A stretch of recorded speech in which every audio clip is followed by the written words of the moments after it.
Hey everybody, Evan Lazar, Alex Barth, Patriots Beat live podcast here on this rainy Tuesday night. And Alex, we are going to take questions here tonight from all of you viewers out there. So please drop your questions in the chat. We're going to get to as many as we possibly can. But as people trickle in here, Alex, and start asking some of these questions, let's start with the Stephon Gilmore latest and update on the Stephon Gilmore situation. Mike Giardi of NFL Network confirming that Stephon Gilmore is indeed in town in the New England area, not necessarily to report to the team, but at least he's in Boston, Foxborough, wherever you want to call it, and is in the state of Massachusetts. And on top of that, on Saturday, and this is what I really wanted to get to, is Mike Reese's Sunday notes, which are obviously must read for everybody. But he kind of painted a positive light, I would say, on the situation, just saying that he doesn't sense any animosity or any ill will for Stephon Gilmore towards the team or vice versa. And he also said that, quote, he seems to enjoy being a Patriot, is open to sticking around. And this was his least expensive but most decisive way of sparking more productive contract talks with the team so he can feel better about being a part of New England's present and future. So Mike is of the ilk that thinks that this isn't, there's no burned bridge here. This is something that could definitely come back and be positive for the Patriots in terms of Stephon Gilmore sticking around. He's in the Boston area. It does feel like this has a resolution if the Patriots and Stephon Gilmore want to find it.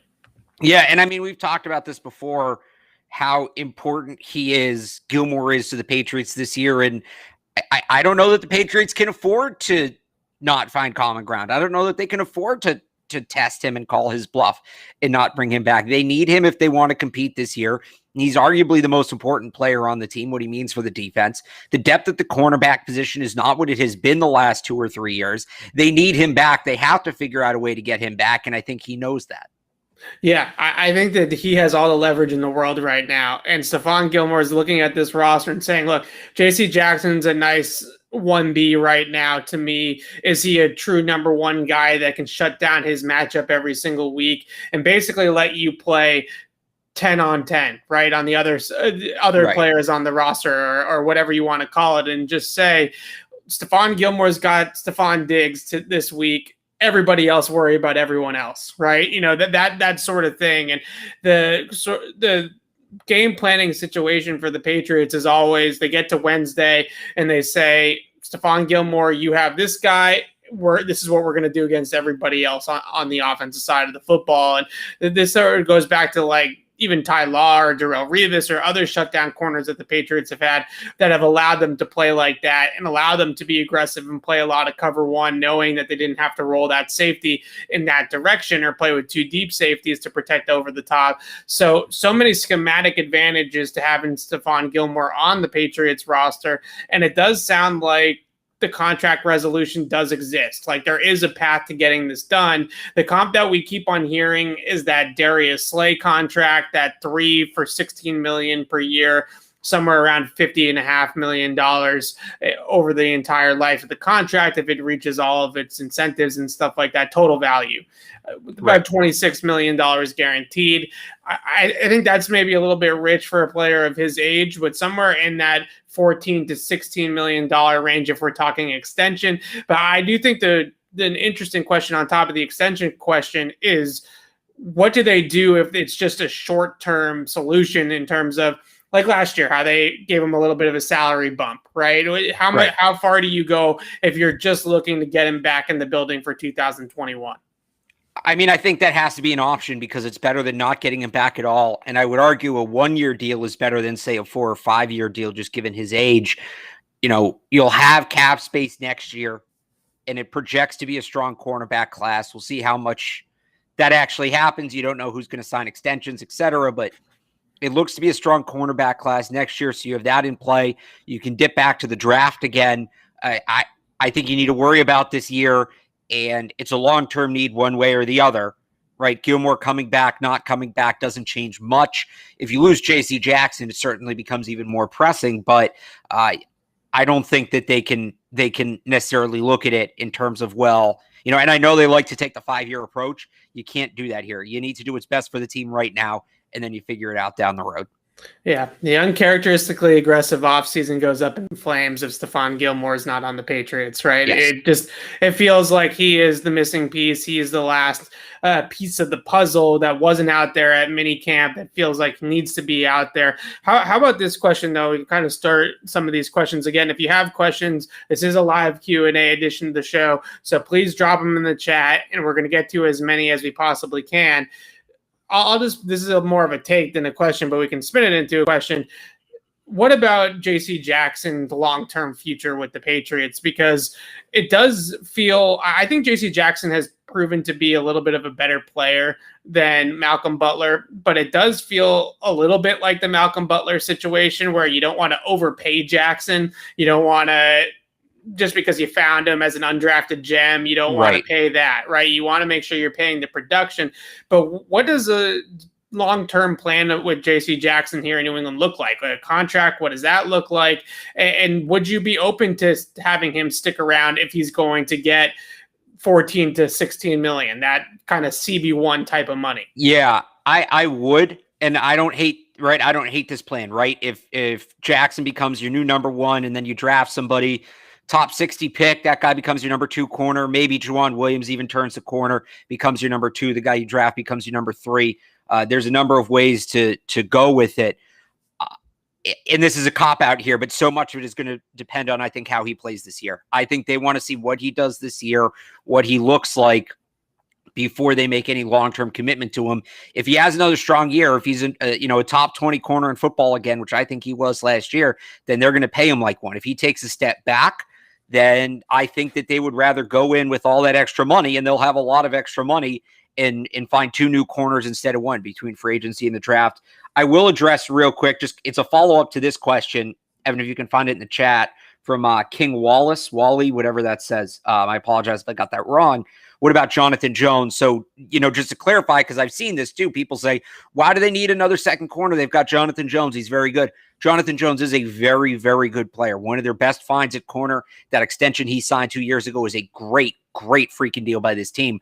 He's a slot corner. That's what he does. That's his role. When we talk about this with Gilmore and Jackson and Jason McCourty and Juwan Williams and that whole conversation, we are talking about outside corners.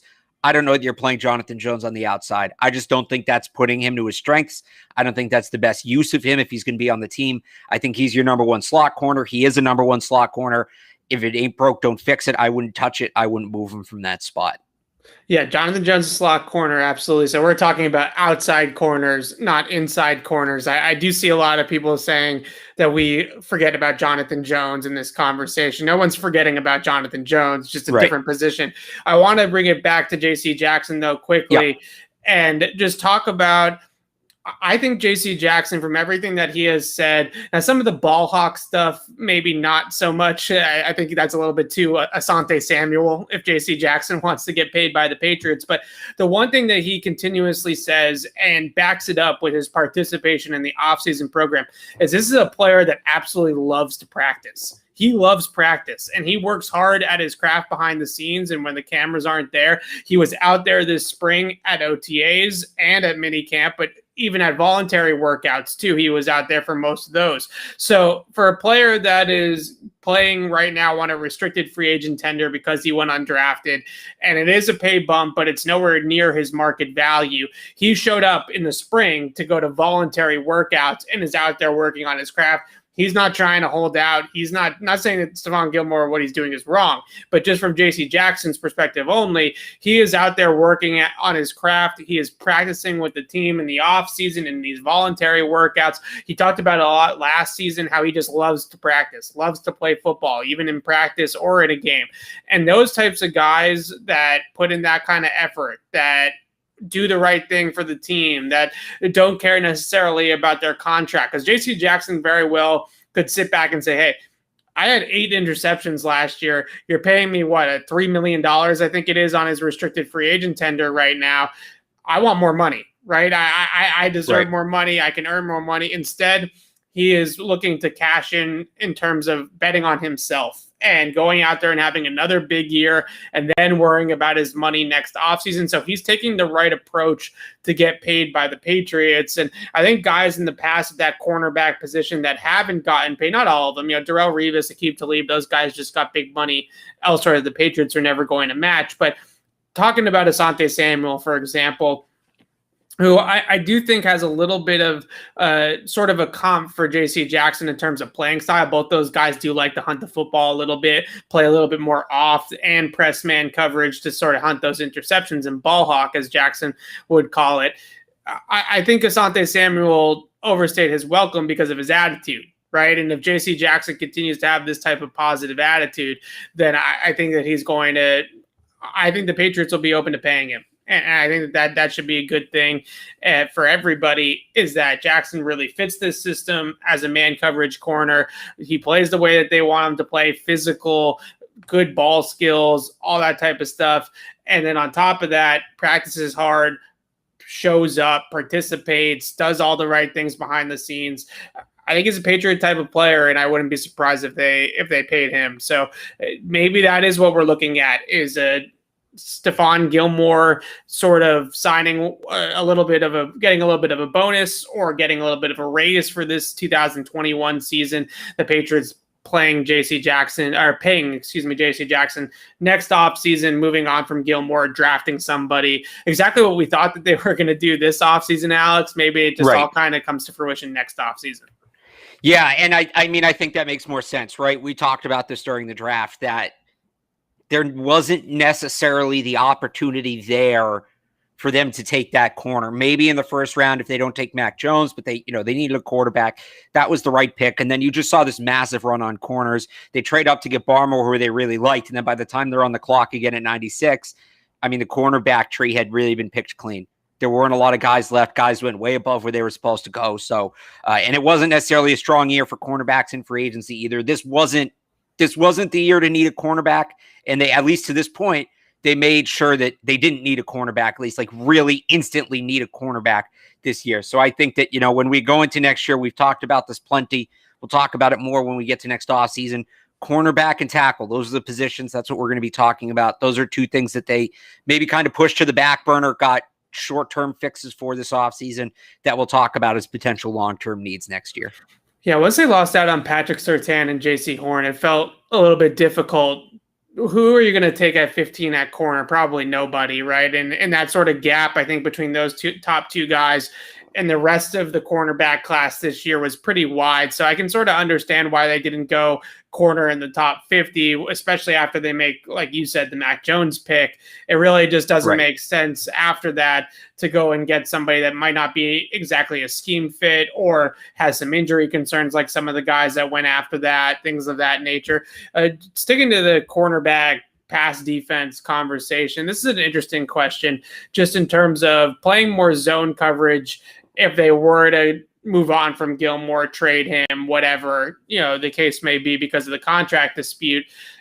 Could they play more zone? Bill Belichick's not a zone guy, right? They sprinkle in everything, but they are notoriously year in and year out one of the most man-heavy defenses in the NFL. Now, what does that mean? That usually means about 55-60% of their snaps are in man coverage, which means 40% of their snaps are in zone. So it's not like we're talking about 80-20 split here of man versus zone, but they do have a better pass rush. They can run some blitz zone schemes and things like that instead of just man blitz schemes.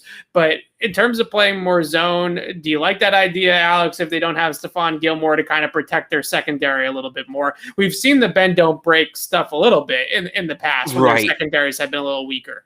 I think that if they were to go this route, right, like Cloven's suggesting here, I think you get heavily into bend don't break because I think if you want to play zone the way they want to play zone, you need that second deep safety, right? You need that to Ron Harmon, and they don't have that guy right now. And maybe it's Miles Bryant, who I know you kind of did a little film on today and who you've been impressed with. And, maybe they moved Juwan Williams back there. Maybe it's Duggar. Mills. Right. So Duggar, I'm not saying that guy, I'm not saying they can't do it. They just, that guy's not obviously identified right now. Maybe it's Adrian Colbert if he makes the team. But, if not, you're going to be playing a lot of kind of deep cover 3-ish looks, and then that just turns into getting nickel and dimed underneath, especially if they want to be blitzing. So they might have to do this if they don't have Gilmore, honestly, or some sort of match where you're using JC Jackson in man and then the rest of it's zone. But I don't know that they have the personnel to necessarily be a zone heavy team right now. Yeah, so the Patriots don't play a ton of split zone, right? They play some cover 2 every once in a while. They'll throw that in there, especially against really heavy RPO teams on first and second down. Like when they play Kansas City, for example, they play a lot of 2 deep, cover 2. But when they get into some of those teams, for the most part, Bill Belichick likes to play with an extra guy in the box, right? That's I think the basis of everything that they do defensively, and the reason why they play so much cover 1 man, I think is actually starts with the run game with Bill. I think he wants that extra defender in the box. I think that's more important to him than having the extra defender deep, not only because it helps you fit the run, but also because you can use that player as a blitzer. You can use that player as a rat or a robber in the middle of the defense at the intermediate level to cut crossing routes and read the quarterback and do other different things like that. Cover 1 rat or cover 1 robber is Bill Belichick and Nick Saban's bread and butter. They both love it to death. That's their coverage. Now, the other coverage that they like to play, though, the Patriots and Alabama's Ripley's match, which is cover 3 match. Now, cover 3 in other places, like, for example, Seattle, although they do have some match stuff, for the most part, cover 3 in Seattle spot drop, right? You're just dropping into an area of the field. With the Patriots, cover 3 can sometimes become a match coverage where the guys on the outside in particular, or even the guys in the slot, if your receiver that you're over, right, runs a vertical route and doesn't break within the first, I think usually it's about 8 yards to the line of scrimmage is their principles, then they match it, right? If it's a go ball, if it's a post, if it's a deep over, if it's anything that's up the field, for the most part, the Patriots will match that, whether it's man or zone coverage. So a lot of their zone is actually man principles, and a lot of their cover 2 is like cover 5 or 5 Cougar, which are like trap coverages. That like I need a whiteboard to explain some of that stuff. But for the most part, what you're getting into is like they're not really playing true spot drop zone too often, where they're just dropping into an area and 5 under 2 deep cover 2. Like that doesn't really exist too much in Bill Belichick's world, right? So I don't know how much zone they would actually truly play. I mean, it would definitely be a different approach, and they did play some more zone, I would say, last year than the year before that, when they had the boogeymen, all the linebackers, and they were able to blitz people and stuff like that. But I don't know. I don't believe that Bill Belichick will ever be a true proponent of spot drop zone ever. I think it's too basic of a coverage for him, and I think he knows that these NFL quarterbacks, like if you start spot dropping against Patrick Mahomes and Buffalo and Deshaun Watson and all these great quarterbacks, they're going to pick you apart, right? They're just going to sit there and pick you apart. So I think he knows that that's the easier way to go in terms of what quarterbacks go up against. I mean, he can just like ask Tom Brady all over the years, for 20 years, like, what would you rather face? And I guarantee you Brady would say, I'd rather face zone than man. So I think that that's a little too easy for Bill's liking. Talking a little bit more about defensive philosophy here and just the coaching and stuff like that. What's the plan with Steve Belichick? Because Bill Belichick confirmed finally last year during the season, kind of backdoor confirmed at least, that Steve was calling plays on the defensive side of the football. We know Bill is overseeing everything that Steve is doing. We know they're going in with a game plan with sort of a set of plays that they're going to call. So it's not like he's just like in the Rolodex every single week, like picking things out of the hat, right? They have a set plan in place, and Bill's in his ear too to make sure that they're calling the right stuff. But is Steve Belichick ever going to get that defensive coordinator title? And like Ann says here, does it even matter if he's called the defensive coordinator or not? It doesn't. I mean, financially, it might, is kind of where that comes in. But I don't, is Steve Belichick going to go to Bill and say, if you don't pay me, old man, I'm going elsewhere? Like, I don't see that happening. And I don't think it's a thing where, the other thing would be if you don't give him the title, sometimes in these situations, if you don't give him the title, somebody else will. Does another team have the balls to try to hire Bill Belichick's son away from him? I don't think so. Right. So they're kind of in a spot. I think, what ties in here is how bad do you want to keep Gerard Mayo around? And you're not going to be able to keep him around forever, but he's a guy who other teams certainly are going to look at. Was it the Eagles, right, who interviewed him for a head coaching job? He's never Right. been a coordinator. He was a linebackers coach. And by the way, he absolutely should get a head coaching job soon. Jeez. I think he's been fantastic. All the players have raved about him. I think he knows what he's doing. I would love to see him. I don't think it's going to happen with the Patriots just because Bill is there. But I'm excited to see what Gerard Mayo eventually does when he gets his head coaching chance. If you can make him DC, if you could pay him a little more money, maybe you keep him a little longer because he's not, then taking a defensive coordinator job as a lateral move for him elsewhere. He has to get a head coaching job to leave. If he stays as the linebackers coach, I'm sure there's a lot of teams that would like to have him as their defensive coordinator. I'm frankly surprised he's still here. I don't know. I didn't think he was going to get the Eagles job, but he had some defensive coordinator interviews. I think Houston was one of them. I thought he was going to end up elsewhere. So that's where, Steve is what Steve is. He's the de facto defensive coordinator, even if he doesn't have the title. I don't think his status is changing anytime soon. Whereas I think there's maybe a way to keep Gerard Mayo around a little longer if you promote him. I just don't know if Bill's going to do that with Steve calling the plays. Yeah, so I actually love watching Gerard Mayo coach at these practices because he is loud, hands-on. Like he's basically out there with the defense playing inside linebacker. Right. Sometimes it's very easy to tell when a coach is a former player. He's one of those coaches where you can tell like he's back in that player. He's coaching, but he's back in that player mindset. Yeah, and there's definitely some kind of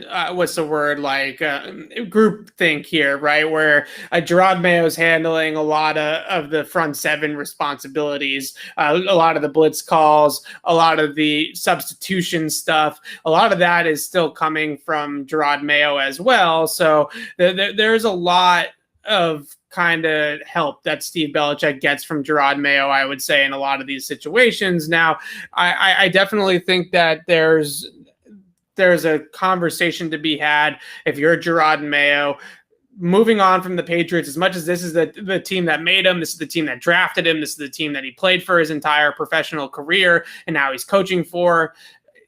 Going elsewhere is definitely the easiest way that he gets more credibility, more notoriety, and hopefully eventually lands that head coaching job that he seems to covet. So if I'm Gerard Mayo, I definitely see the writing on the wall that Steve Belichick is going to be here, that Bill's grooming Steve. Bill's obviously Steve Bill's son. So I think it's going to be tough for him to move up the ladder here in New England. So as we've been saying for a long time, Gerard Mayo, whether it's a defensive coordinator job elsewhere, or if he skips that and goes right to the head coaching ranks, eventually he's going to have to move on, right? Because it just doesn't feel like there's a future of him moving up the ladder here. But I think Gerard Mayo is a fantastic coach, and I really think that he's going to be a very good coach moving forward. And he's just somebody that gets it from the player perspective, but you can still tell he's tough on his players. He's hard on his players. He doesn't let guys get away with stuff either. And every single time you see a guy make a mistake, he coaches it up, but then he wants to run it back and make sure that the guy gets it right again the second time and doesn't let him off the hook for getting it wrong. So like I said, it's like he stands there in the middle of the drill sometimes like he's playing, right? Like he's out there and he's trying to think of what everybody should be doing. So I think Gerard Mayo is a fantastic coach, and I hope the Patriots find a way to keep him happy in a way, right? Like just to be able to keep him around and make sure that he's not somebody that has to leave because of the situation with Steve. Yeah, I think that's kind of what we're heading towards. But yeah, I agree with what you. I got nothing more to add. I agree with what you said. I know. I'm just looking for some more. So questions I got a question. Here. I have a question. Okay. So this is from Teron Davenport. He covers the Titans for ESPN. Okay. Jordan Matthews has put on 30 pounds and wants to transition to tight end. Wants to sign somewhere as a tight end. Here's my question: how the hell is Jordan Matthews only 28? Feels like he's been in the league for 10 years. I was floored when I saw that. That's my whole thing. I don't know if you have a take on either him changing positions or the fact that he's somehow only 28 years old. But yeah, that's the thing.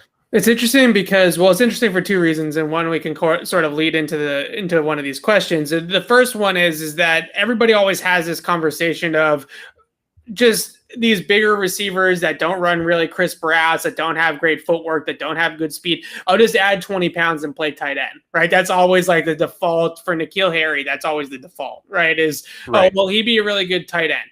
So maybe Jordan Matthews, if he has any sort of semblance of success with this, can transition that group think into thinking, oh, wait a second, maybe this does actually work for some of these bigger bodied receivers, a guy like a Kelvin Benjamin, for instance. Kelvin Benjamin is trying this. He signed with the Giants, remember? Right. So all these guys are starting to try away from being a tight end, as Booger said. So I'll pull up the question now about N'Keal Harry. N'Keal Harry has gone the opposite direction, right? N'Keal Harry, for the last 2 off seasons, really has tried to slim down and try to get into that 210 range to be faster, more explosive, so he can continue to be a wide receiver. A lot of people thought, oh, maybe he'd go the other direction like Kelvin Benjamin and Jordan Matthews have and bulk up and try to be a kind of move or, side of off the line tight end, right? Somebody that's kind of like a joker that moves around the formation and plays inside the slot, kind of detached from the formation, a little bit more like a Travis Kelce type of tight end and a Rob Gronkowski type of tight end, right? That's kind of like just a jumbo wide receiver. So is that the best approach for N'Keal Harry? Because right now, the question here is just where does he stand on the depth chart post OTAs? I'm not sure.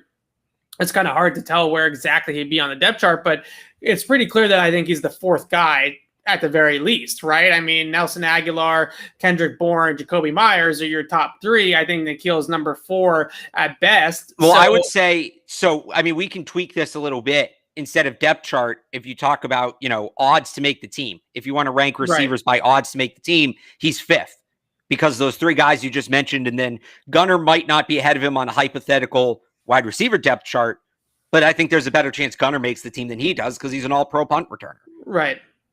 So it's a hard situation if you're N'Keal Harry, because you look at what the Patriots have done this offseason. They go out and they sign Hunter Henry. They sign Jonnu Smith. They draft 2 tight ends last year. So the tight end route is kind of off the table almost if you're N'Keal Harry, right? And the only way to stick around and be successful on this team right now feels like if he becomes an X receiver on the outside of the formation and becomes that missing piece that the Patriots don't necessarily have out there. And that's sort of been what we've talked about all offseason, especially around like the Julio Jones stuff and even a little bit with the draft, was they need that outside guy.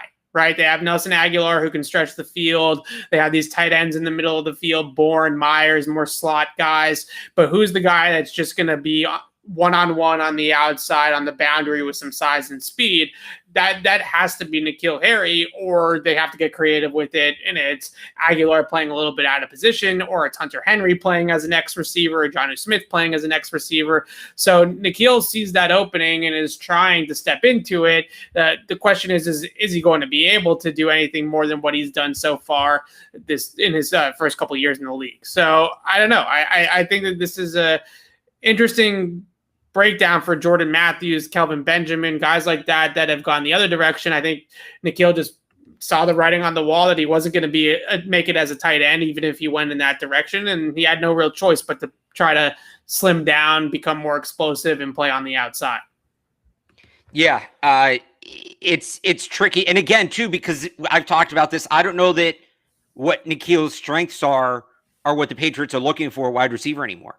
Right? They seem to have kind of gone away from that, and these smaller, quicker, not necessarily faster. Aguilar certainly has speed, but just like the more technician wide receivers, right? A lot of the league has gone away from the size. That's true. Yeah, it's not just them. Besides like DK Metcalf, like there hasn't been a ton of guys that have been successful in that mold coming out of the draft in recent years, right? This goes back to a lot of the busts that we've seen throughout the years too. Not just, I'm not going to call N'Keal a bust, but guys that haven't been successful, Laquan Treadwells of the world, right? Like true busts at that position in the first round. A big reason why a lot of those guys have busted is because these size speed prospects that don't create any separation are going out of, they're no longer the it thing in the NFL. Right. It's no longer the it thing in the NFL to be somebody that's big and tall and explosive, but can't separate from anybody. The number one thing on everybody's draft board, scouting board, whatever you want to call it, for the wide receiver position is that magical word, separation. right? That's what everybody wants, is guys that get open and guys that separate. So the N'Keal Harry types of the world are becoming lesser and less valuable. And you're seeing guys in drafts fall that have those types of skill sets. Like DK falls all the way to the end of the second round because he runs a terrible 3-cone time. And people are worried about his footwork and his ability to break in and out of a route and things like that. So it's definitely becoming a dinosaur, both in the fact that they're huge, but also the fact that they are going extinct. There you go. Come on now. Come on. You want to get to this your boy Johnny C question here? This is an interesting one. Oh, okay. There we go. So, I mean, we can bring it back to what we were talking before, but I think cornerback. I think, they had Dre Kirkpatrick in for a meeting. I thought that he was a guy that would have been a fit. We've briefly touched on Richard Sherman on this show. There's some other guys who are out there. Certainly, there's some cornerback talent available. And the roster's full right now at 90 guys, although Patrick Chung's retirement, for some reason, is still not official. And there was a reason for that until June 1st. There's no reason for it at this point. So I guess we wait and see. Maybe they're trying to convince him to come back. I'm just making that up. Maybe. Who knows? I mean, I've had that thought. I'm not going to lie. I've had that thought, or maybe he's thinking about coming back and he told them, hey, wait on this. But I think it's got to be cornerback. If not, I think maybe a running back, maybe another pass catching back. I think Duke Johnson's still unsigned. Somebody brought up Todd Gurley much earlier in the chat. If they can get him on short money, I mean, I think he'd be a fantastic addition. Duke Johnson is still unsigned. Yeah. So those are two I'm looking at, cornerback and running back, if they're going to bring somebody in at this point and pay them, not significant money, but not some, never played in the NFL minimum contract, $500,000 guy. Right. Corner, I totally agree with. Running back, we talked about this last week. We both, I think, had 6 running backs already on our 53-man roster. That is true. I just don't know if there's a spot for another running back. Like, I know Bill's obsessed with running backs. He loves his running backs. Like he loves having that Jeremy Hill too, right, in camp, like that veteran that maybe is a few years removed from having a good season, but they feel like maybe has a little bit more juice left. A guy like a Todd Gurley definitely qualifies in that sort of bucket, so right? Maybe this would be like a 2-part thing. Maybe if either they don't believe in JJ Taylor or if they end up moving Sony Michel because he's on the last year of his deal, then I could then you look at them bringing a running back. But I still think corner is the answer to this question. So the other one that I would just quickly point out, and one of the reasons why I think he's so valuable to the team is because he can play guard and tackle, and that's Michael Onwenu. But what do they do at tackle behind Brown and behind Wynn? We're assuming they're just going to kick Onwenu back outside, and if it's Wynn that gets hurt, then Trent Brown flips over to the left side. Onwenu plays the right side. They put Ted Karras in the starting lineup, and everything, the train keeps rolling, right? But behind that, I mean, do they trust Justin Herron? Do they think Corey Cunningham or Will Sherman or any of these other guys can step up as sort of that 4th tackle, right? Because both Trent Brown and Isaiah Wynn have a bit of an injury history, especially Wynn. So at some point in time, there could be an instance where both of those guys are hurt. I'm not saying, I hope it doesn't happen. Maybe it doesn't happen that both guys are hurt. For it, though. Right, exactly. So at what point in time do we look at the tackle position? Because it's the same thing as corner, right? They have a potential long-term need there. They didn't draft one this year until the 6th round, if you want to count Will Sherman as a tackle.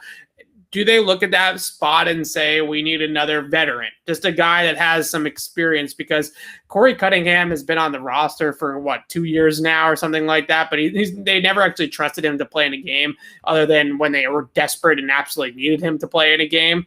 He's never actually been trusted by the coaching staff, I don't think, based off of what they're seeing at practice. So a 4th tackle a veteran guy, somebody that's been around the block, that's taken snaps in the NFL and started games in the NFL at tackle, I think would at least be interesting to get a guy like that in camp. I know he retired before and then unretired, but like a Jared Veldheer, right? Like someone like that's just like, hopefully doesn't retire on the Patriots, but someone that is like that can sort of be someone who's serviceable. I know everybody around here hates Marshall Newhouse, but he's as a 4th or a 5th guy. That's sort of what we're talking about. Well, so this list is as of 2 days ago. I apologize if I'm missing anybody who signed the last couple of days.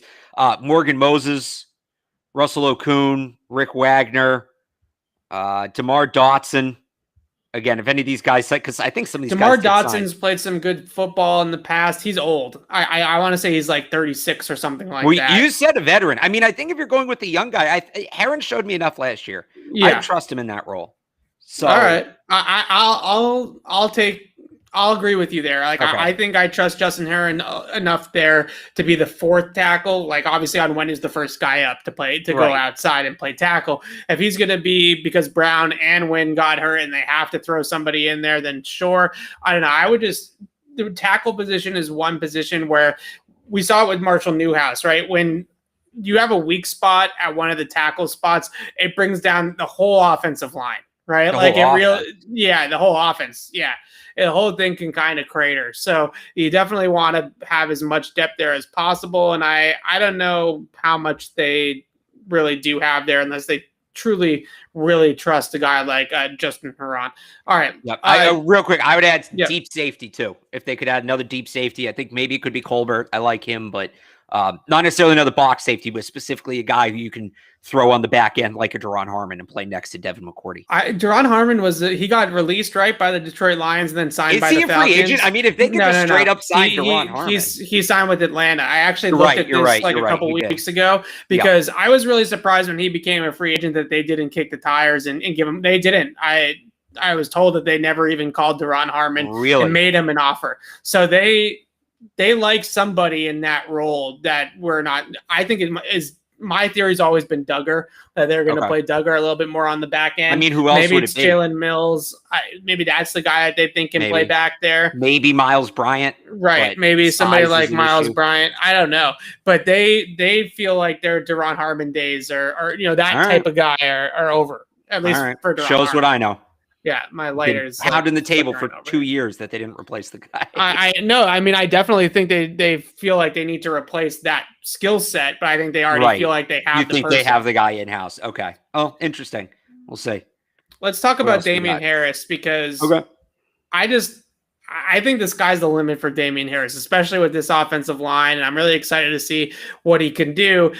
Minicamp is not the time to evaluate running backs, right? Nope. We're not hitting anybody. We're not really blocking anybody. It's not the time for that. But he is someone that internally has gotten a lot of buzz for the work that he's put in this offseason. Bill Belichick was very high on the things that when he was asked about Damian Harris during minicamp, he said, Damian Harris put in a ton of work behind the scenes. He's in great shape. He looks great. First of all, I think the biggest question is can Damian Harris be so good that he makes a guy like Sony Michel completely expendable to the team, right? And is he going to be the clear-cut RB1, right? Because the Patriots don't usually do that. Unless they have a true stud at that position. Corey Dillon, I guess they kind of considered LeGarrette Blount there for 2014 and for a stretch of time, like their RB1, at least a lead early down back. Is Damian Harris the lead early down back, clear cut, where he's not in a timeshare with Sony Michel, right? He's getting 90% of the carries. Yeah, I mean, I think he can be good enough to get to that point. I don't think he'll do it. And this sounds kind of heartless, but it's a business. They have Damian Harris under contract for 2 more years after this year, right? Yeah. Michelle, this is it. And I don't think they're going to risk, as good as Damian Harris gets, I don't think that they're necessarily going to risk ruining their investment for those last 2 years and running him into the ground when they have Sony, who isn't, again, I'm trying to figure out a way to phrase this without sounding like an a-hole, but Sony Michel, who isn't their problem after this year, who's likely going to go in free agency, and whatever wear and tear he picks up this season, it's going to be a new team's problem. So I think Damian Harris is going to be a really, really good player. I just think they're going to want to balance the running backs to keep everybody as healthy as possible, keep everybody fresh. And what you'll more so see, I think the way they award running backs, and this is kind of what they did with LeGarrette Blount, it's not so much about the number of snaps. It's a quality over quantity thing. It's not necessarily about the number of snaps. It's what kind of snaps is that player getting. You're going to see, like last year, right, when they were both healthy, which wasn't a ton, but they split the key snaps pretty evenly between Harris and Sony Michel. What I think you'll see is when it's, when they need, 3rd and 2, they need a first down. first and 10, and the offense has been stalling, and they need a drive starter. They need a spark plug. I think what you'll do is you'll see Damien Harris in that spot more often than not. That's how you know they like the guy. It's the quality of the snaps they're giving him, because the numbers, I think Damien Harris, if he gets 40% of the snaps this year, I think that's a really good number. 40%. I think anything above that, well, it may be warranted based on the way he's playing, is unrealistic just based on how they've done things historically. And that's nothing against Harris. It's nothing against Michelle. It's nothing against the team. I actually think it's the best way to do it. I think giving a running back any more than 40% of your carries is kind of asinine, because if they're that good, you're just running them into the ground and shortening their career and asking for them to get hurt. I think it's the right way to do it. But I don't see them. So like that being said, I don't see them just grinding Damien Harris this year. Yeah, this usually happens with first-round running backs, and I'm not saying this is going to happen with Damien Harris, but to your point about running guys into the ground, I think to a degree, and he's still a good running back, but maybe not where he was a year or two ago. Zeke Elliott had this problem, right? You draft a guy 4th overall. Todd Gurley certainly had this problem. Todd Gurley's the perfect example. He was NFL Offensive Player of the Rookie of the Year in 15, Player of the Year in 17. The guy's only 26 years old and he can't get a job. Why? Because he already has, let me have it here in front of me so I can give you an actual number, because he has 1,400, almost 1,500 carries to his name at the age of 26. That's insane. That's just not sustainable. That's not how you build a long career. Not everybody's Frank Gore. I think the Patriots are aware of that, and they're going to be careful with Damien Harris and make sure, you'd rather get, a good amount out of him over a long period of time than a great amount out of him over a short period of time. Exactly. And this is exactly what happens with those picks, because those guys come in and they're such highly touted draft picks that the team feels like they need to feature them, right? They need to feed those guys. They need to give them the ball because we just invested a top 10 pick in Saquon Barkley. So we're obviously going to have him touch the ball 400 times.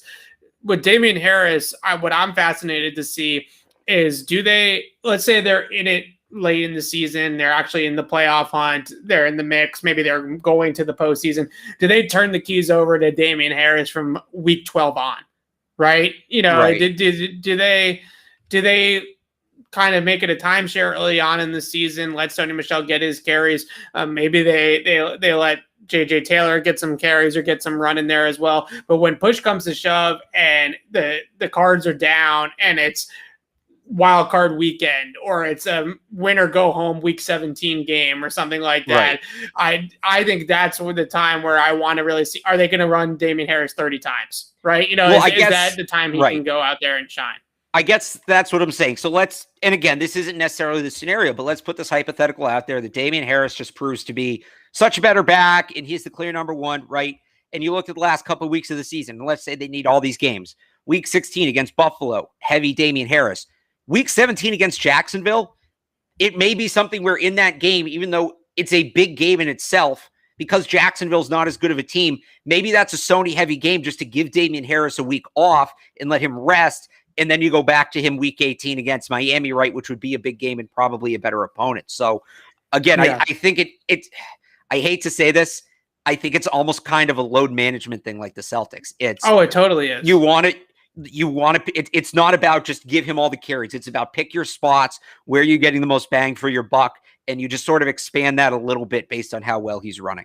Right, because Corey Dillon and LeGarrette Blount were at different stages of their careers than Damien Harris is right now. Corey Dillon was at the end of his career, and they threw him in there, and they let him do whatever he wanted, right? They knew he was the big free agent signing, and they let him do whatever he wants. It's a totally different situation with Damien Harris on his rookie contract, hopefully with another contract coming maybe from the Patriots on the second contract. So I think we're on the same page with this one, that he's probably not going to run Damien Harris into the ground, right? It's probably going to be a lot more of a planned approach than that. All right, let's move back over to the defensive side of the football and talk about a guy that's totally at the end of the roster, but definitely right on the roster bubble. Like Byron Cowart right now is the definition of the roster bubble, I feel like, for the Patriots. They have 5 defensive linemen that I think are locks to make the roster, in Lawrence Guy, Devon Gauchaw, Dietrich Wise, Henry Anderson, and obviously Christian Barmore. So do they carry a 6th guy and get Byron Cowart on there? Is Byron Cowart even the 6th guy if it comes down to that? Where does Byron Cowart's future with the team look like? Because Bill Belichick's called him one of the most explosive players on the team, like multiple times in the past couple of seasons. He said that he's a very good athlete.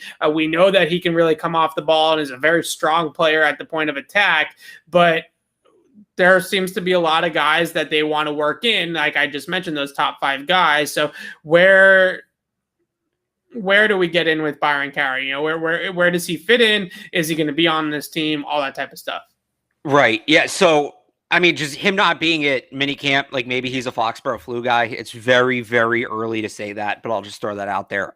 Byron Cowart is one of the most interesting draft picks the Patriots have made in the last 5 years, because he was the number 1 recruit in high school in his class going to college. And he did it as a stand-up edge rusher. I mean, he was like a 350-pound guy on 2 feet coming flying around the edge. And then when he got to Auburn, for whatever reason, they had him put on like 40 pounds to try to turn him into a defensive tackle. And it killed, like, he was a good player still, but it just killed what he did best. He ended up transferring out. He later said going to Auburn was a mistake. He went for the wrong reasons. And he's kind of like caught in between, right? He's built like a defensive tackle, but he wants to play almost like an outside linebacker. And when the Patriots drafted him, that was the question. It was, would you have him put the weight on and shore up his technique and just have him become a defensive tackle? Or do you have him take the weight back off and see if you can tap into the player he was in high school? I think that they've kind of gone with that first one. I think they want to turn him into Adam Butler. And if there's a guy you can turn into that pass rush defensive tackle, I mean, that's sort of the background, right?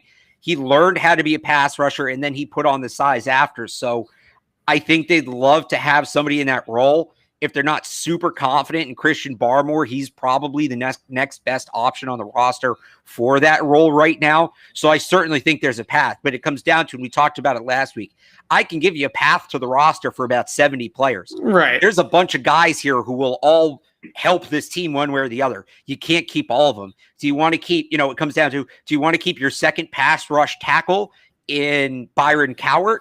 Or do you want to keep a second sideline to sideline middle linebacker in Terez Hall? Like, they're both good options. There's an argument to be made for keeping each of them. It's just a matter of, what do you prefer? What does the rest of the team look like? So, yeah, like you said, Evan, this is a long way of just agreeing with what you said. He's as bubble as possible. It's going to come down to what other players look like. I think unless he's just gangbusters, I think it's going to come down to what other players look like to decide if he makes the team or not. I think the Christian Barmore conversation is exactly what this is all about with Byron Cowart, right? Is Christian Barmore ready to play a role of some sort as a rookie, or are they really going to have to ease him in? Based off of what we saw in minicamp, and granted it's practices without pads, all those kind of caveats, right, that we can put on minicamp stuff. Christian Barmore looked really good. He looked really good, specifically as an interior pass rusher. He did not look like a rookie rushing the passer. I think he actually was probably their best pass rushing defensive lineman out at minicamp. You saw, and we're talking about D linemen, so I'm not talking about the Uches and the Hightowers and the Judons and the Van Noys. I'm talking about hand in the dirt, interior defensive lineman. He was very, very effective pushing the pocket, rushing up the middle and that spot. So maybe they do feel like they don't want to throw him all the way into the fire, but I think it's going to be very difficult if Christian Barmore can handle it mentally in terms of learning the playbook and learning all the techniques and terminology and different calls and stuff like that.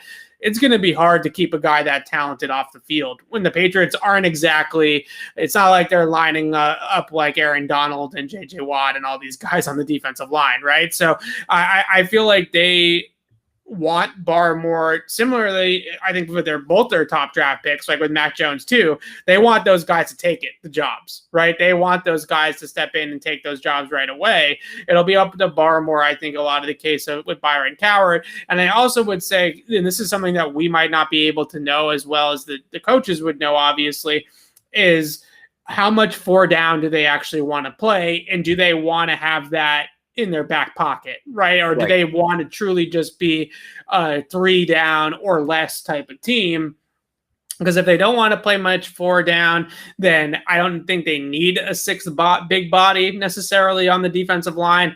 But if they want to be able to get into some 4 down stuff, which I thought was a little bit of an issue last year at times when they went up against some of those heavy outside zone type of teams like the McVay, Shanahan offense, when they went up against those guys, they really didn't have the depth on the defensive line to go 4 down. And I thought that kind of cost them a little bit. So even a couple years ago when they played the Titans in that wild card round in Brady's last season, they didn't have the depth to go 4 down against Tennessee and Derrick Henry. So they were undersized against some of those big time run teams. So maybe they do feel like they want a 6th guy to be able to rotate in so they can go with 4 down line. But if they don't, and they want to truly just be an odd front team or a 2 down team, or even sometimes we've seen them just run with 1 down defensive lineman in some packages, then maybe they can get away with only 5 guys and save that roster spot, like you said, for somebody like a Terez Hall or someone like that in another position on the roster. Right. Yeah, exactly. It's all going to be so intertwined this year, I think. And it's, and it's going to be frustrating because people are going to ask us, what about this position? What about that position? And, I think at wide receiver, tight end, and running back, it's all going to be intertwined. Defensive line, linebacker is going to be intertwined. Corner and safety. And there's normally a little bit of this, right? But I think this year more than any other, the roster projections from person to person are really going to vary because the positions aren't as clearly defined as they normally are. So let's end this here on wide receivers. Maybe we'll get 2 more questions in there. But first and foremost, with the wide receivers, they're talking about Trey Nixon here in the chat. Some questions about Marvin Hall as well. We talked about Zuber quite a bit, but out of that, Zuber, Trey Nixon, Marvin Hall, Devin Ross, Christian Wilkerson. These are the guys that I have right now as cuts. That's 6 guys I mentioned right there. Who do you feel like, Alex, out of that entire group? And let's take Zuber out of it, I guess, maybe, because I think he's – I don't know. So they're keeping 6 receivers now? If they keep 6 receivers, right? And then the obvious answer, the guy that makes the team, I feel like is Zuber, right? Like I feel like that's the easy one. So I don't know. Do you think that any of those other guys have even a shot? Do you think Trey Nixon, I do think, has a shot because I think, they drafted him for a reason, but even if it's the 7th round, but a guy like Marvin Hall, Trey Nixon, these types of guys, like, do any of these guys excite you at all? Trey Nixon excites me, but he's a guy who needs a year. If they can bury him on IR, get him on the practice squad, whatever, I just think he needs a year around the team to really tap in his potential. If he plays this year, he plays this year. I don't think it would be bad, but I think he's more of a long-term project. Marvin Hall's fast, I guess. Not I guess. I mean, he's fast. I don't know that he's what they're looking for. Who are the other ones? Doug Kyde did some research about Christian Wilkinson and his time in college and his time with Tennessee last year and raved about him. And supposedly he was great last year on the practice squad. So I guess don't sleep on him. And I really think Devin Ross made a run at the roster last year. He really did. And obviously it wasn't, the greatest wide receiver group of all time. It wasn't the dream team of wide receivers, but he made a push, and you have to wonder if there were preseason games, if he would have kind of gotten over the hump, because he seems like the kind of guy who would really benefit from in-game action. So I won't count Devin Ross out. I think after what he did last year and even 2 years ago, he was good too. He's a guy who always seems to kind of hang around, and you can't write him off as an automatic cut. You always have to at least think about him during the roster cuts. So no, I wouldn't write Devin Ross off. I wouldn't write Trey Nixon off. But I still think right now, the way those guys are going to get their chances on special teams, because the reason I have Isaiah Zuber as my 5th receiver right now isn't just what he does on offense in his versatility offensively, because he is versatile on the offensive side of the ball with some of these gadget plays. It's what he does as a kick returner. He's an All-American, and that's why I think the Patriots were initially drawn to him. So, one of those guys, Nixon, Ross, even if it is Marvin Hall, they got to show me something as a kick returner as well as a receiver to get into that conversation with Isaiah Zuber. Yeah, my light is like. I see you're having a rave over there or something. Yeah, I don't know what's going on. It's plugged into like a USB outlet on my desk, so maybe it's the USB outlet. That's whatever. We'll figure these things out for the next show. I just don't want to shut it off and fix it now because I'm going to go completely dark if I do that. So we'll figure it out for the next show. But let's talk about these wide receivers here for a second. Trey Nixon, I wrote about him. I spoke to his wide receivers coach down there at UCF. I think he's a Patriot type of guy. I think he's got better route running skills than what he was able to show in that offense. He's got good vertical speed, as we know. But when I saw him out there at minicamp, he doesn't quite have an impressive NFL body there, right? He does look a little bit slim. I do think he's going to, like you said, would benefit from sort of a year on IR, maybe a year on the practice squad, get him in the weight room, get him on an NFL strength and conditioning program. Those types of things I think Trey Nixon is going to need to be able to shine. You mentioned Christian Wilkerson. He's someone that looks quick underneath the defense. I think he can get open out of the slot, inside the formation, things like that. I wasn't overly impressed with him, though. But Devin Ross, I've been a Devin Ross guy since last training camp. He is somebody that I think does a lot of Patriot-like things very, very well. Can play inside, can play outside, runs really smooth routes, has a little bit of juice to him. This light is just driving me nuts, so I'm going to just shut it off for the rest of the show. It's all right. I'm not that dark. And I think that is someone that with preseason games, like you said, has the potential to maybe stand out a little bit more so that you guys and everybody else can see a player like that. He is someone that every single time we see him out on the practice field, he's making plays. Even last week where he was on sort of like a tryout basis with the team, he was making plays. And he had a couple big catches on Wednesday on day 3 of minicamp. And I don't know. I've always really liked Devin Ross. I think he's got a little bit of juice to him. I think he's got some route running ability. He's someone that I wonder, is there an NFL gig for him, whether it's with the Patriots or somebody else? And I believe there is. He's only 25 too, as much as it feels like, he's kind of hung around here for a little bit and he seems to be in and out of camps. He's only 25. I think he could eventually find a way. And like you said, maybe it's not New England, but you know, teams need depth wide receivers. I think he's a good depth option. I think he ends up somewhere. So I think I confirmed that it's the USB port that I had it plugged into. So now I have it plugged into my computer. Good job, Sherlock. And it seems to be working just fine. So these are the things that we have to go through just to have some light on us for these shows. All right, let me scroll through these questions, Alex, and see if there's any one that stand out that we haven't gotten to. But I think that was a pretty good run of questions. Let's end it on this one because okay. I want to end it on this one, and then we can do it. We can do your Madden minute or whatever you're. I was going to see if you want to do a Boston Sports minute. But we can do a Boston Sports minute. We probably do, yeah. Gunner, your boy Gunner. Is Gunner going to get some run at wide receiver this year? Is he going to take that Edelman, Welker, Troy Brown sort of path, trajectory, whatever you want to call it, from ace punt returner, all-pro punt returner, to eventually having a role on offense and contributing as a wide receiver? I think he does eventually. I don't know if this year's the year. And it's nothing against Gunner. I think with the 2 tight end set, there's just less wide receiver snaps, right? You're going to have 2 wide receivers on the field most of the time. Aguilar, Bourne, and Myers are going to get your top 3 snap counts.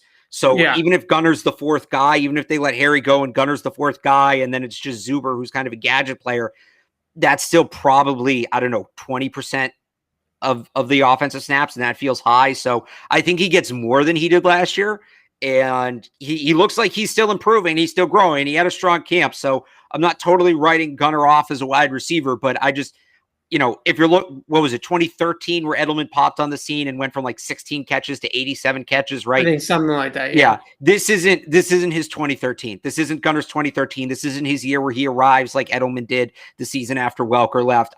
I don't, pending injuries. If there's injuries, it could happen. But the way the depth chart looks right now, I don't know if the snaps are there for him to make that jump this year. Next year is the year I'm looking at. I guess maybe you could say that Jacoby Myers has some of this skill set, but if it's like 3rd and 4 and they just want to hit one of those quick juke routes or something like that, like I still think Gunner's the best at that, or close to the best at that on the team. I don't know if anybody matches quite his short area agility. And the one thing that we saw in the punt returns is that he's clearly an NFL athlete, right? Like, and I know you're loving this, Alex, because I thought Gunnar Olszewski, I'll be honest, I thought Gunnar Olszewski was a sack of potatoes when you said you didn't signed him, right? You didn't think he was going to get cut at the end of camp. You thought he was going to get cut during camp. I thought that he was absolutely a waste of time. Because No you doubt don't about watch. it. You just made your mind up. I told you. I was like, here's the clips. Go watch the kid. You're like, I don't need to watch. I And know I what he was is. 110% wrong about Gunner. So now I'm going to go the other direction and hype him up because I feel like I owe it to him, right? And also because I feel like he's getting a lot better. So to me, I feel like a guy like Gunner, this is the year, right? Year 3, year 4, he transitions a college cornerback, right? And now he's a wide receiver. It takes a couple years to learn the new position. You saw last year that he is an NFL athlete, that he has NFL speed, NFL explosiveness with the ball in his hands. So all he had to do was train his body to learn the techniques of running routes and getting open as a wide receiver. We know he's got the speed. We know he's got the burst. He just needs to be able to now corral that into running routes. So if he can translate that into running routes, then I'm not going to say he's going to be an all-pro receiver like he is a punt returner, but is there sort of like a Danny Amendola future for him, right? Where he's like a good slot receiver, not a great slot receiver. And I guess Amendola is a bad example because of all the big playoff moments, but you know what I'm trying to get at. Like a player at that level combined with the punt return skills. Well, I think here's where the Edelman comp comes in handy. Is he going to be a borderline Hall of Famer Gunner? I don't know, but where it's helpful is early in the career because like Gunner, Edelman changed positions. He came from a smaller school and he changed positions to wide receiver when he got to New England. So I was kind of guessing with this before I pulled it up. Julian Edelman was drafted in 2009 at the age of 23. His catches by year, 37, 7, 4, 21, 10, then 105 in 2013 was his breakout season. So it was that fifth year technically, but the rookie year was pretty solid too, though.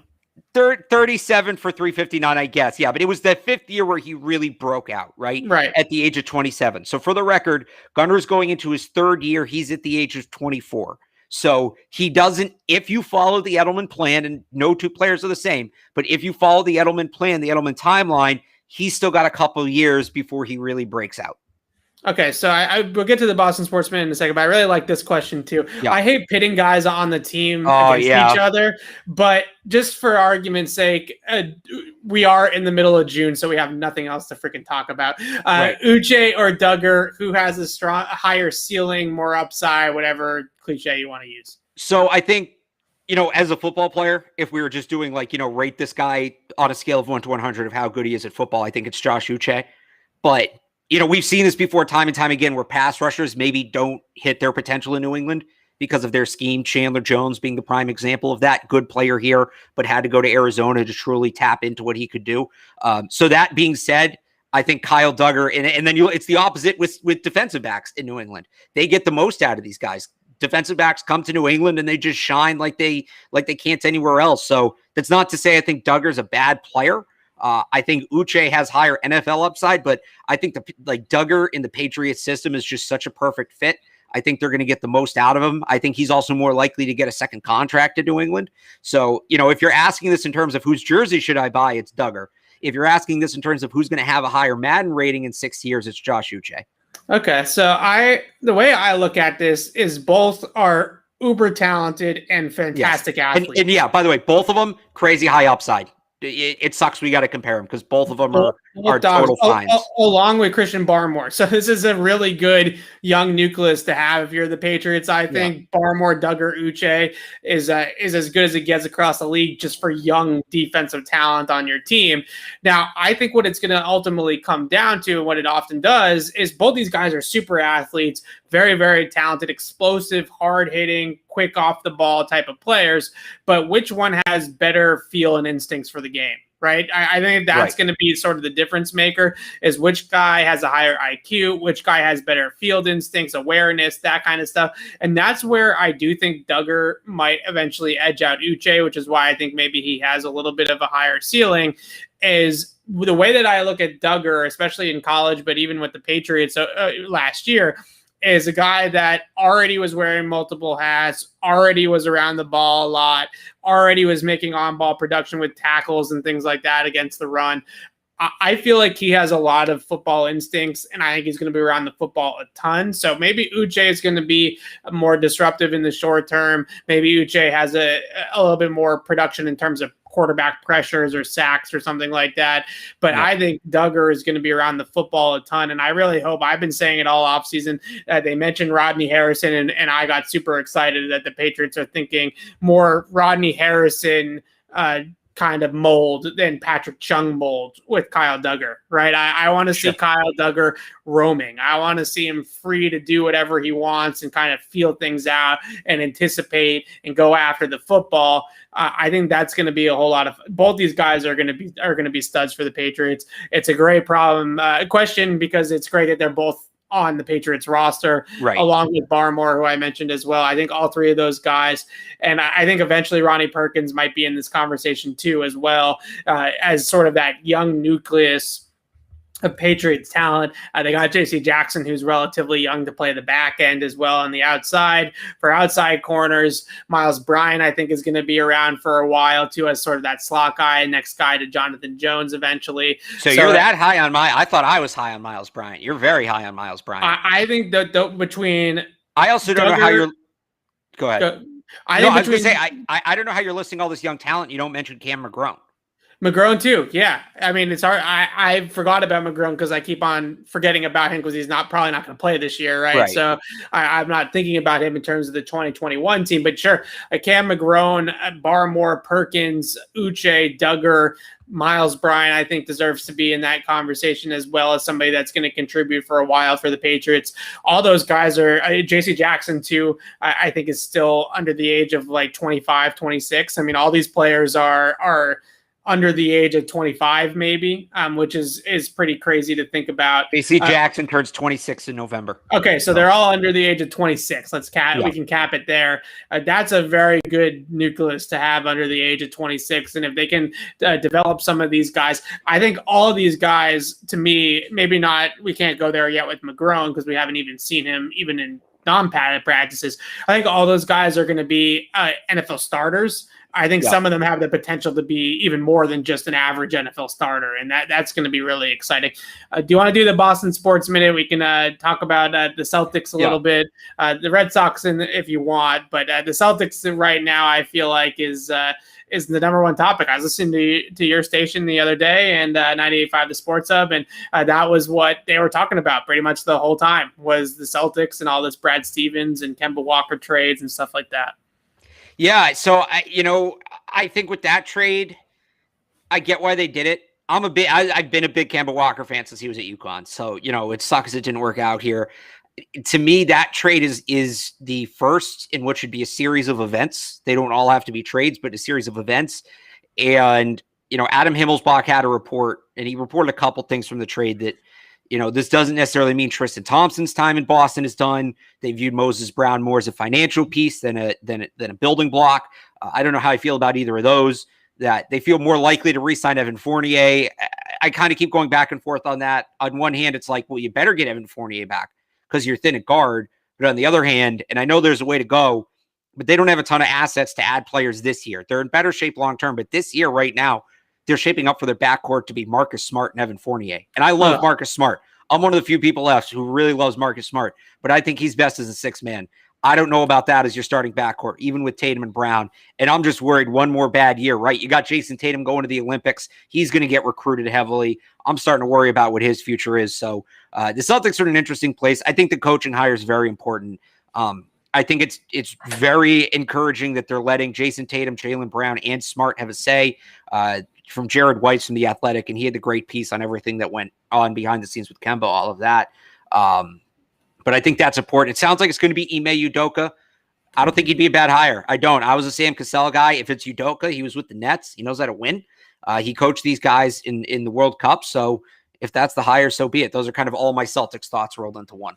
So here's my thing about Marcus Smart real quick is I have a lot of reservations about Marcus Smart running the offense for the Celtics because he's just going to jack up shots that we don't want Marcus Smart jacking up. Like if Marcus Smart could come to terms with the fact that he's a great defender and a pretty good passer too on the offense side of the ball, I would say, and should only be shooting as a secondary option to Jason Tatum or Jaylen Brown taking a shot, then I would be all for Marcus Smart as sort of the starting point guard and committing to him more than they've committed to him.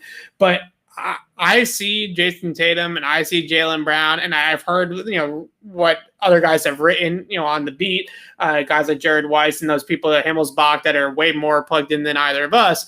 They all say that like Jason Tatum and Jaylen Brown sort of like roll their eyes sometimes and like kind of like shrug their shoulders every single time Marcus Smart like jacks up another three, right? And I don't want that to happen to the Celtics, so I think that they have to go away from the Kyrie Kemba point guard. Like, I don't think that the point guard position with two wings as sort of like the leaders of your team, you need like a Patrick Beverley, right? Like you need like the defense, hard-nosed, good passer, like that type of player, like a 08 Rondo, right? Like you need a distributor at that point guard position. I think Marcus Smart could be a really good one, but he has to be willing to commit to that role and not try to jack up all these shots that he does in every single game.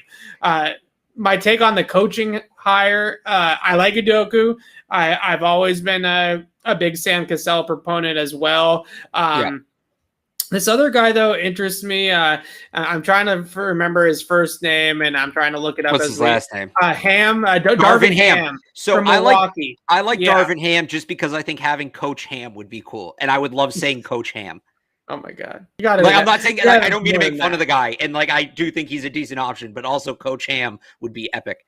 So Darvin Ham played in the NBA. He didn't have like the most decorated NBA career, but he did play in the NBA. He bounced around a little bit. He's been on Budenholzer's staff for a while now, which I think Budenholzer and Brad Stevens, I think, sort of overlap a little bit in terms of style and how they want to play and stuff like that as a team. So I think that he comes from a system that's a little bit similar. He's worked really closely, apparently, in Milwaukee with Giannis and has been a big part of Giannis's development. That sounds like a great guy to pair with Jason Tatum, and sort of they've been able in Milwaukee, which is obviously not LA, it's not Miami, it's not this like big time city in terms of sports. They've been able to keep Giannis happy. They've been able to develop Giannis into an MVP. To me, I think that's sort of a kind of under the radar one that I would really like to see. And I think that would work out really well for the Celtics as well. I don't mind Udoka either. I think any one of those three, the one guy that I think is, I feel, I don't know if I really want is Chauncey Billups. I don't know why either necessarily. I think maybe it's just the fact that he's like, getting it just because he's a big name or something like that. You know what I mean? More so than like really proving his worth. Well, so I think he has a similar background to Sam Cassell. The difference being Sam Cassell's been an assistant for 10 years. So that's kind of where I'm at on that. I'm also not really into Rick Carlisle either. They need somebody new, somebody fresh. Rick Carlisle's old guard. The term retread gets thrown around. I know he's not really a retread because he was in one spot for so long, but I know you kind of said if I want to talk about the Red Sox, we do need to throw the Red Sox in here quick, Evan, because they are starting a huge series tonight, 3-game series against the Rays. They're half a game up on Tampa. Tampa's lost, I think, 4 in a row, 5 in a row. They have a chance to gain some ground here. If they take 2 or 3, suddenly they're 2.5 up. They're probably up on the division at the All-Star break. You also have Connor Wong just got called up, the second prospect or the second player from the Mookie Betts trade to reach the majors. Obviously, Verdugo's been there, so that's very exciting. And Chris Sale's going to start facing batters on Saturday. So feels like the Red Sox have a ton of momentum right now. This is, again, a huge, huge, huge series for them against the Rays. Buy in on them. They're the only team going right now. Now is a great time. If you've been kind of hesitant about the Red Sox this year, right now is the perfect time to jump on and kind of get into the groove of things. I've really enjoyed all the games of the Red Sox games I've watched this year. I think they're a fun team to watch. They're an exciting team to watch. They play with a lot of energy, a lot of passion. They have a good lineup, which is always fun. Not that this is like a hot take or like anything groundbreaking, but if this team can get Chris Sale back at any capacity, whether he's in the bullpen or as a starter or whatever they can get him back out there as, even if he's only going 5 innings, right? Like just having Chris Sale back with all of these, the progress that they've made as a team without Chris Sale, I think that this team has a chance to win it all. I really do. Right. Well, especially 75% Chris Sale, right? Like he's not going to be 100% probably this year, but Sale now with some of these pitchers tailing off with the whole sticky substance investigation, like they need an injection, and the deadline's coming up too. I'm interested to see what they're going to do. Are they going to add a starting pitcher? Max Scherzer might be one of the top names. I'd give up a good amount to get Max Scherzer at this point if he's healthy. Yeah. I think I would. And then I was out on that a few weeks ago when you suggested it, but now it does kind of feel like it's a pretty wide open baseball season, as you said. And I think that they could, if they might be a Max Scherzer away from winning the World Series. So here's the deal with Scherzer, and he is coming back from an injury, so you have to see how he looks. You also don't know, give it a couple weeks with the new rules about substances. Max Scherzer at 36 and 13 starts has a 2.21 ERA, a whip of 0.8.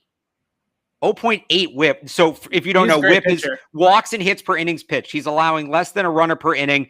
He's having a career year at the age of 36. He's on the final year of his deal.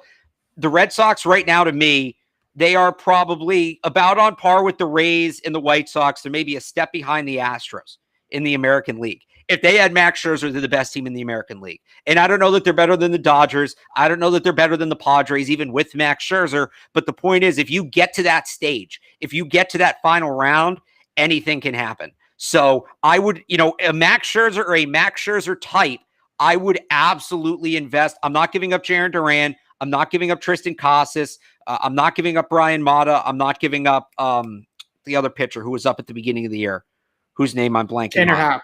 Tanner Houck. And look, those are their 4 top prospects. No duh. If you can figure out a way, like maybe you move Bobby Dahlbeck, right? Maybe you move Michael Chavis. For that one. If you can figure out a way to make that happen and get a guy like that, there's a true path to the Red Sox having the best roster in the American League. Oh, and the MLB draft, by the way, they should absolutely take Kumar Rocker or Jack Leiter. I think that's enough baseball. But unless you have a thought on the draft. Really quickly, because we've been going for an hour and 15 minutes. Yeah. How much are you paying Taylor Hall if you're the Bruins? Oh, good question. Well, the good news is I don't think you need to pay him a ton. It sounds like he wants to be here. It sounds like he'll take a hometown discount. I'm not super familiar with the Bruins financial structure and the NHL salary cap, so I can't give you a number. But, if you have to I'd probably make him the 4th highest paid player on the team, right? If you have Bergeron, Marchand, McAvoy, I think is a year away from a deal, but you kind of figure out what you're going to pay McAvoy. I'd pay him more than I'd maybe pay Rask, I think, at this point. And I know that's not exactly how it works. Like I'm very much generalizing here, but I'd make a significant effort to keep him. I would. I think he changed that third line or second line. You do need to figure out what's happening with David Krejci too. That plays into this, but he sounds like a guy who will take a hometown discount. So I think Krejci will be back on the hometown discount, but even if he's not, and you have to move Charlie Coyle up to second line center, and you have Taylor Hall. Coyle and Hall would be a fun line. Yeah, I think that's really fun as well. So from what I've read on the Taylor Hall thing from people that know much more about hockey than I do, is that $5 to $6 million range per year is what we're talking about. And in hockey salaries, it's not like football where like the salary cap number is it's literally the salary cap number is pretty much what they pay the guy. Right. So $5-6 million bucks. I think it might take a decent amount of years because Taylor Hall is still relatively young to keep him here. But if they can sign Taylor Hall for like 3 or 4 years at $6 million per, I'm definitely doing that. Perfect. No, I would absolutely do that. All right, so we're in on Taylor Hall. Are you as out on Tuukka Rask as the 2 to 6 show, or are you okay with him coming back? I'm going to cop out. I don't know enough about the injury. That's fair. You're not going to have him to start the year. I think they said he's not coming back until January or February. Right. And we don't even know when the NHL season's starting. But let's say they go back to their traditional start, right, in mid-October. That's a lot of time without him. So it's, how much are you going to go with Swayman and Vladar. Dan Vladar, which Ty Anderson looked this up, would be their youngest goalkeeping duo in 15 years. Right. So, because Euro Halak is done, right? So they have to get somebody. Right. So it's how much am I going to invest in that veteran goalie to buy time for Rask? And then how is that going to work with Swayman? So I need to know exactly how long he's going to be out, what the kind of surgery is. Like it's too early. I'd like to see him back. I'd like to see him end his career in Boston. I'm not out on him as a Bruin. I think it would be very cool if he retired here, but they need to do something different to start winning games. And if you can't have him until February and you have to pay starting caliber goalie money to somebody to buy those first 3 months until he gets back, at that point, what are you doing bringing him back? It has to be a very affordable contract. Right. So I think Swayman can carry them, but I think they are going to have a new Euro Halak. You need a veteran. Yeah, you can't be that young. Right. So you need a new Euro lock to make sure that they can carry those months until Tuca comes back. And then you have the Swayman versus Tuca thing, which will be, great radio and podcasting fodder. But I think the Bruins are in a fascinating spot because from what the cap is, from what I looked up, they do have a little bit of wiggle room this year to make some things happen. Now they have some big free agents, right? Krejci, Rask, Taylor Hall, but they do have a little bit of wiggle room, so they can make some moves here this offseason to update the team and upgrade the team, I should say. But Alex and I are going to get back to football. We promise on Thursday. Good. Thank you for humoring us with our Boston Sports 20 minutes that we are supposed to be. We call it the Boston Sports Minute. It always lasts longer than a minute by quite a bit. But we did a little bit of everything here tonight. We'll do the same thing on Thursday. We'll do about an hour of Patriots talk, give you our Boston Sports Minute update. Hopefully some Patriots news does come down this week, next week, somewhere. This is the dead period of the offseason. Right now is one of my favorite periods of the offseason, though, Alex, because we're going to get all of the offseason hype trainer videos and hype trainer footage. And I'll probably do some interviews with some trainers and stuff like that, where we talk about how good this player looks, best shape of his career, going to have a breakout season, all these types of things, which is always well and good. You're going to do that. I'm going to Madden news starts coming out.